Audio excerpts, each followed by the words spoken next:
You know, there's a lot of good can be done by our posterity through the next generations.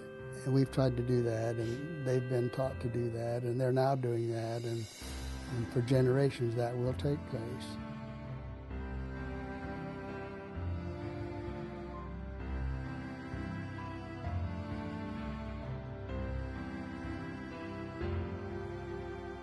Well, I was born to Arthur and Lucy Barney on December the 6th, 1924, on the Ed Richardson Ranch out in Cactus Flat.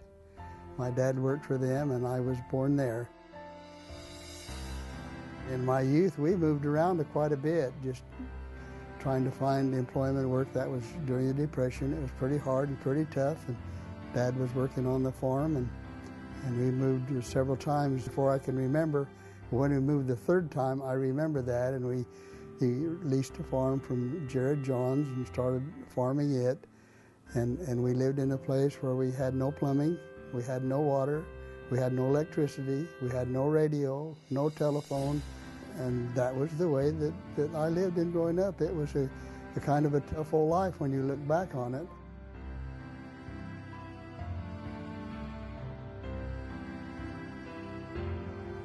I was born down in the Mormon colonies and lived there then until they came back out into the United States when I was 9 months old. We moved to Chandler. But I was kind of a hard baby to come. There was just a midwife, and Mother had a real hard time. I was a big baby, 12 pounds, 13-ounce baby. When I was a little tiny guy, I used to go with him all the time, and so I learned to work in my very young age. So I drove horses and cut hay and loaded the hay on wagons. I was on the trailer loading the hay and tromping it and driving the horses to a stationary baler that was at the barn. We'd haul the hay in there and then bale it and put it up in the barn. There was a big family, and we would make anywhere from $200 to $300 a year. That's all the money we had. But in those days, you could buy a sack of beans for $1, or a sack of sugar for $1, or a sack of wheat for $1, so it went a long ways. But we didn't have much money, but we had a good garden and a good manager, and so we did fine. We didn't know we were poor. I preferred working on the farm than I did going to school, so I would go home after school and plow till 9 o'clock. And so I irrigated and constantly worked on the farm, and that's what I always wanted to be, was a farmer. I had no desire or no interest in being anything else other than to be a farmer. And my dad was a good farmer, and he taught us how to work and how to do things. And even though he didn't teach us a lot about pleasures, he taught us a lot about work. But after we would work hard for a week or a few days, then we'd go up to the Grim Mountains and have kind of a outing up there and have a picnic and food and enjoy the cool weather. And one thing that I kind of regret in my growing up is I never did go fishing with my dad. I never did go hunting with my dad. I never did go bowling with my dad. We did not play much together. We worked. I think the togetherness as a family is what I grew up with. I was the youngest, but I was involved in family, and we had all kinds of activities together. We were taught to work. As the same as we have tried to teach ours. I lived out in the country at that time, and so I thought I lived on a farm.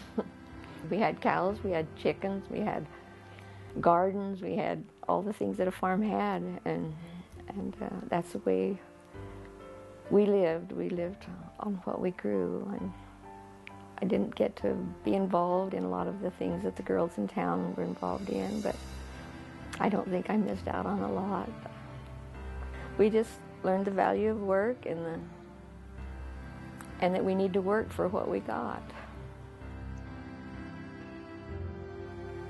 When I was 8, I was baptized, and then I had the privilege of being baptized in the Mesa, Arizona Temple. They were doing it there then, and my father baptized me. That was special. And then Mother and Dad moved to Mesa, and that's where I finished my schooling. That's where I was living when Bill and I met. Daddy was always active in the church. From the time he was 12, he was in the leadership positions.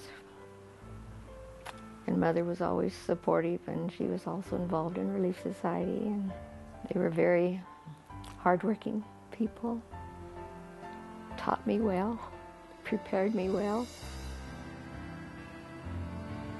I love them.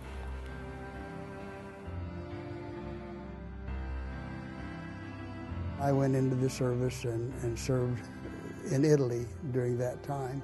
Before I left home, my mother sent me a gold watch. And when I got over there, I took it out, and we were on the ocean for 21 days, and it had soaked up salt until it was totally demolished, so I didn't have a gold watch more than a week or so before it was ruined.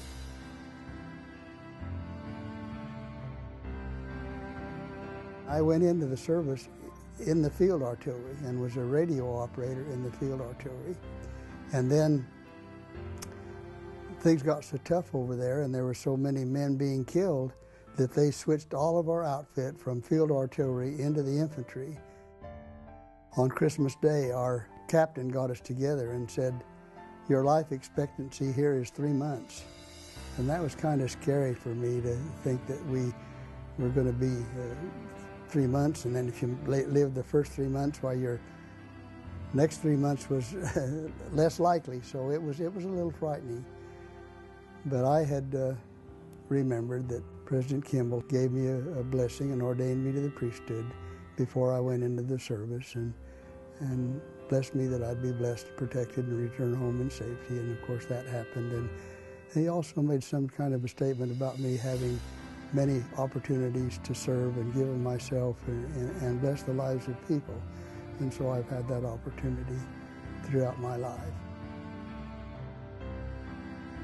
We were there when the war ended, and we were being sent to the South Pacific. We were on the boat to go there because that war hadn't ended yet.